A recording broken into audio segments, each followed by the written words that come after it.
in the Buddhist tradition, we have this notion of the two darts, sometimes called the two arrows of suffering. And so, those of you who are familiar with Buddhism may have heard this term before. And those of you who haven't, uh, largely today's topic is what we might call the first arrow, which is pain. Um, Now, from the Buddhist standpoint, pain covers a lot of territory, right? It's not just physical pain, but it's also the pain of getting ill, of having this finite um, existence in a body that is impermanent. We get injured. And in my opinion, we also have profound losses, which, in my view, is part of the first arrow because this is a natural part of living life. So, largely, according to the Buddha, the pain we experience in life that is just naturally part of being in this human body, in this existence as a largely as an organism. um, we are going to encounter all sorts of discomfort, pain that is very much located in the body, and as a an outcome of being in a world in which things happen, right? And we can't do anything about some of those things. We can't necessarily avoid physical pain, illness, and so on and so forth. And nowhere has that been more clear than this last year, of course. Um, so pain is inevitable in some way at some point for all of us. It has been in our past for many of us. And hopefully we won't experience too much in the future. But the point being, it is a natural part of being alive. The second arrow is, according to Buddhism, is the suffering. It is the anguish that comes with the first arrow. And Buddhism holds that that part of it is largely optional, that this is something we can do something about, is how we relate to the first arrow.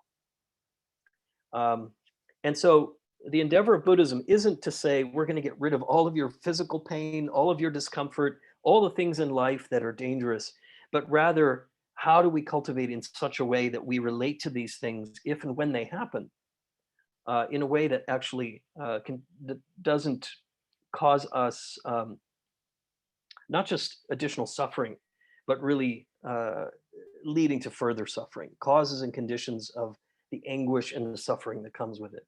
So today's theme is largely going to be focused on how to change our relationship, or at least consider our relationship with the physicality of pain, right? This arrow that is in some ways unavoidable, unfortunately. Yep. And whether it's acute pain or pain of an injury or chronic pain. I know some of you on this call have chronic pain. So we're going to be talking and looking at some of those things.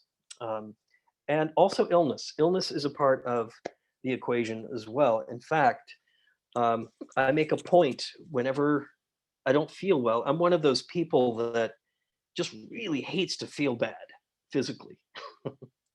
I just discomfort in the body. I have always been very resistant to it. So a lot of resistance comes up for me.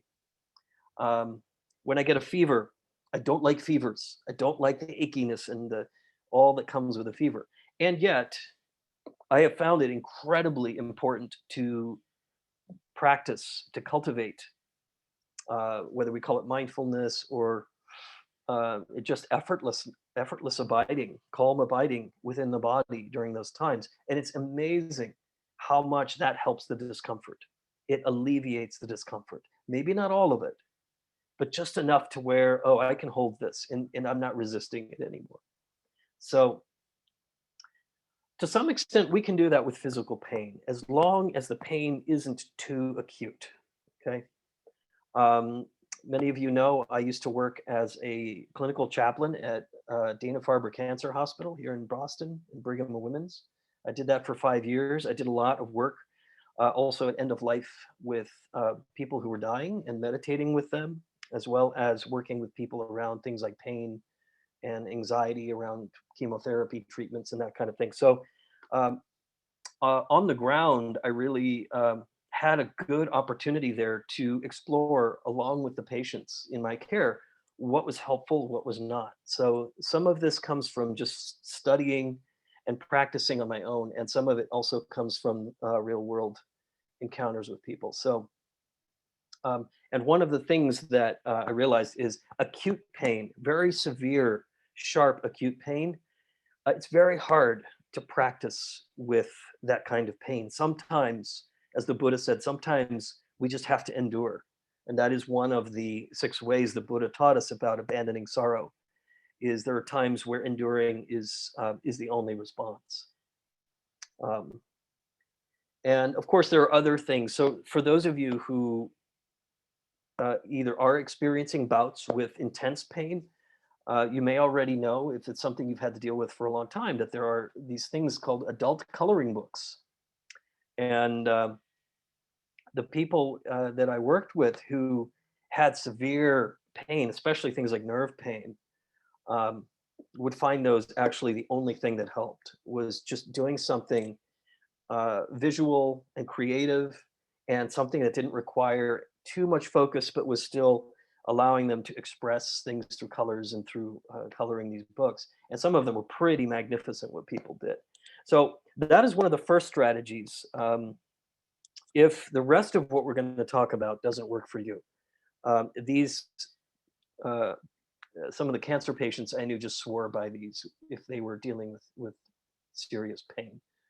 Um, Now, the Buddha once was contracted an illness and had a very high fever, and his attendant Ananda, the one that we always hear about in the texts, that he is asking him questions and that he is teaching. Thank goodness Ananda was there, because a lot of the Buddha's teachings were directed at Ananda, and somehow they came down to us through that pipeline. Um, and Ananda was concerned. He was really concerned about the Buddha. And he said, we need to do something for you. We need to give you some medicine. And the Buddha himself was quite accomplished. Apparently, he knew a lot about remedies and at the time, medical remedies for the 6th century BCE. Um, there are whole passages in the Vinaya, the monastic codes of the Buddha's um, sort of prescriptions for various ailments, wind ailments, and oils and herbs and everything. So clearly he was quite accomplished. And this is one reason that we call him the great physician. Um, but when he himself was sick and Ananda wanted to take care of him, the Buddha said, just go away, leave me alone, because mindfulness is the only thing I need to do.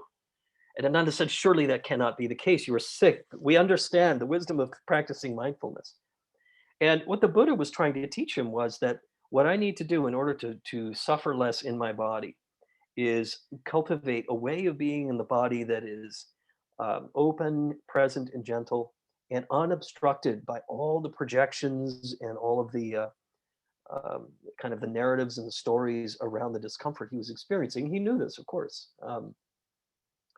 So changing his relationship to it was important at that moment. And so anyway, that's one of the stories I very much like from the Buddha's life and teachings. Is can you imagine? Ananda is often concerned, and the Buddha tries to ease some of his confusion in these ways. Um, but largely, what we did, what this practice involved, was initially touching into the earth-centeredness, establishing a good sort of mindful foundation despite the discomfort, and um, and focusing either on the entirety of the body, given maybe an area in the body that's unhappy. Um, and if that doesn't work, or if like it's a systemic thing, locating another place in the body that is not in pain, and just resting your attention there for a bit to help from contracting around the pain, which is something we often will do, right? And if it's full body, we will contract all over the body, just trying to deal with it. Um, the process of floating pain, of bringing sort of this gentle sort of presence of awareness and holding the pain in this quality, um, softening the edges around it, and perhaps even using this clear water gently flowing as an image to almost bathe that area, soothing it in that way. It can also be a nice healing practice. And then the clearing of the pain, which was a little more of an in-depth practice where we breathe deeply into it and see what's there. For many people, pain also is, as we mentioned during the practice, it can be feel like punishment. It can be there can be anger in there. There can be fear. There can be grief. Um, there can be a control or a fear of loss of control. But what do you find when you breathe into it? And as you exhale, as is so often the case in many of the Vajrayana practices, suffering appears in the form of a dark cloud of smoke. And so as we exhale and we breathe all the way out, whatever that emotional or affective aspect of the pain is, we just clear it on the out breath and feel as if we can visualize it becoming a small dot, breathing back in again. The breath is so helpful in this practice to help sort of move through the energy that may be pent up in the pain itself, the emotional energy. Um, so practicing in an effortless way, if you like the inquiry aspect of it that I just mentioned, and then the expanding of awareness out beyond the pain or even beyond the body itself.